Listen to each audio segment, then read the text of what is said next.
akira amahoro ya Kristu.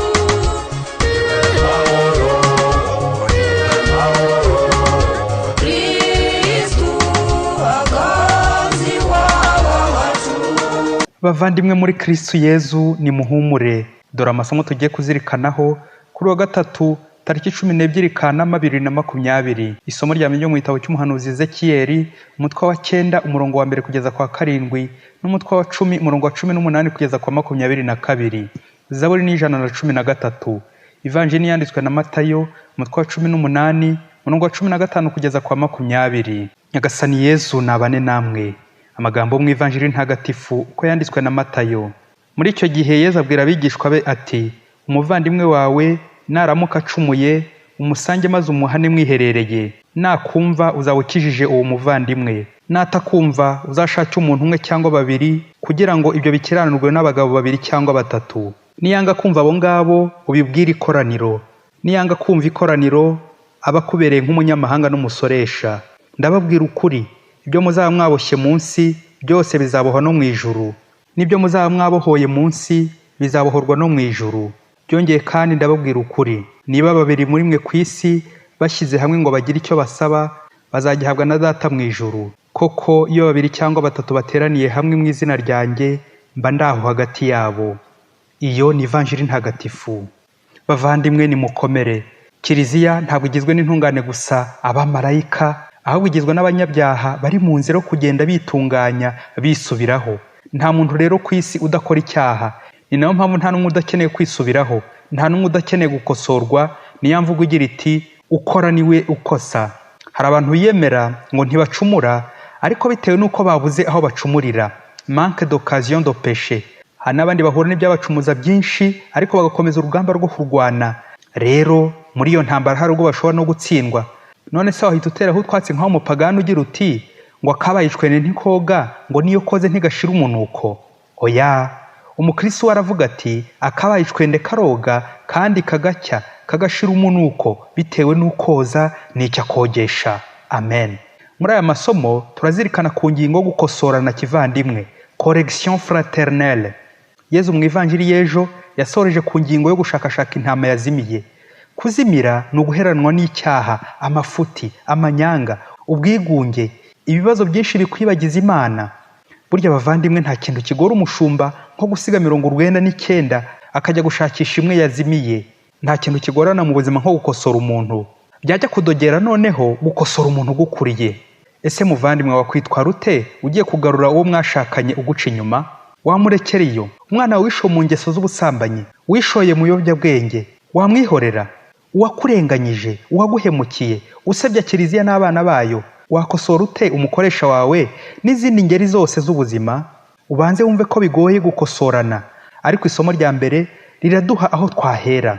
Kubabazwa n'amakosa y'abandi. Umunyabyaha uri gukora nabi bigakubabaza, ugashenguka kubera umuntu wahemutse. Aho umuhanuzi Ezekiyeli avuga ibyibonekerwa rye n'Imana ishyira ikimenyetso ku bantu bake, imponoke za Isiraheli, ati nyura mu mujyi rwagati muri Yeruzalemu maze ushyire ikimenyetso ku gahanga k'abantu bariho baganya, bakabarizwa n'amahano yose ariho ayikorerwamo. Ye baba we, ibi byose Imana ibikora kubera urukundo ikunda abana bayo.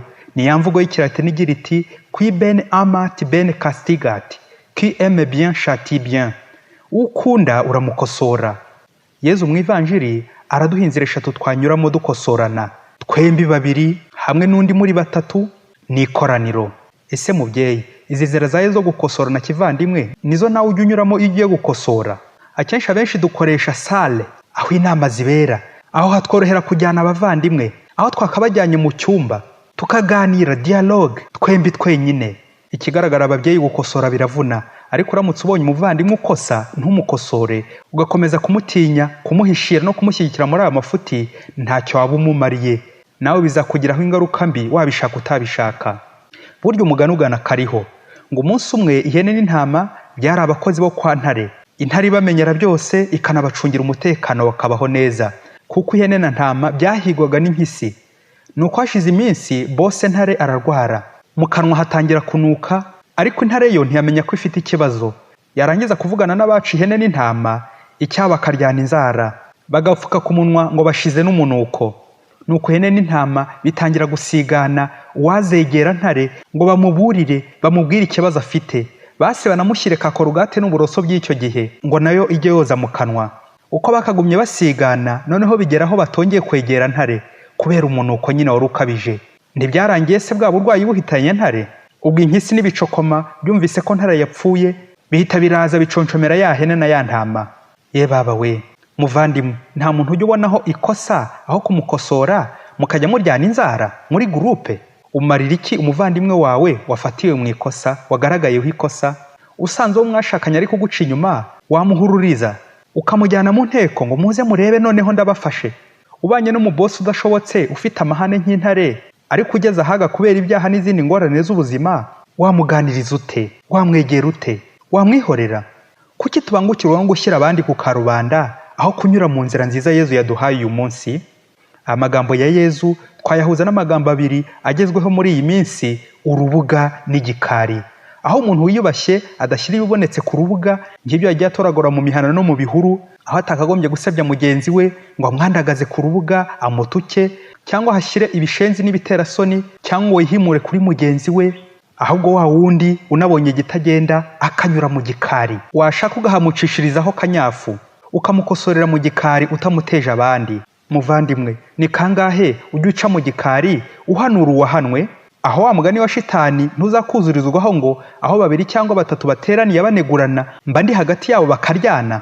Ahubwo umuvandimwe, wagarutse vuba rya jambo ry'Imana ry'uyu munsi rikakuzurizwaho ngo aho babiri cyangwa batatu bateraniye hamwe mu izina ryanjye banyiyambaza mba ndi hagati yabo. Amen. Umuhanga yaravuze ati, impamvu gukosora umuntu bigorana kandi bitera ubwoba nuko iyo ugiye gukosora akenshi ugenda nk'umucamanza, arbitre et juge, aho kugenda nk'umuvandimwe wawe. Abenshi bijunditse abandi babana ngo barabananiye ngo ntibashobotse, nyamara wasanga mu gukosora umuvandimwe ujya umushyira ku rubuga, ku karubanda. Kuki ducurika umurongo Yezu yaduhaye aho guhera mu gikari tugasoreza ku rubuga nk'uko Yezu abitubwiye? Ahubwo twebwe kubera gutinya no kwiyemera tugahera ku rubuga, bigasandara, igikari kikazaza nyuma, ibintu byaradogereye, ibintu byaracitse, abantu bari kurwana, warangiza ngo umuvandimwe yarakunaniye. Hari abantu benshi baburiye bagenzi babo umwanya. Hari n'abandi benshi bashakanye batigera bicara ngo bakore gacaca y'urugo, ngo baganire bombi bonyine, bakazaganira ari uko hari umuntu wabasuye cyangwa ku rubuga. Ye baba we, bakavugira ku rubuga rwa rusange aho kuvugira mu cyumba. Umuhanga ati, nujya gukosora umuvandimwe ujye wibaza muri wowe uti, nje gusenya no gusebanya cyangwa nje kubaka kubera urukundo mfitiye mugenzi wanjye? Wasanga ari ukubaka bizakujyana ukabisengera, ugasengera amagambo uzakoresha, noneho wamugera imbere ukamuhumuriza uti, je suis avec toi, je ne suis pas ton juge mais ton frère. Turi kumwe muvandimwe, ntago nje nk'umucamanza ahubwo nje nk'umuvandimwe wawe. Nuko rero warangiza ukamuganiriza neza nk'umuvandimwe nyine, ukabikorera mu gikari nta kubyasasa. Nta kabuza rwose ubwo buryo bwose bwo kugoragoza uzaba ukoresheje, Nyagasani azagufasha, mwembi abafashe umugorore mu nzira nziza. Nimugire amahoro bavandimwe. Padiri Masumbuko Ladislas wa Diyoseze ya Cyangugu.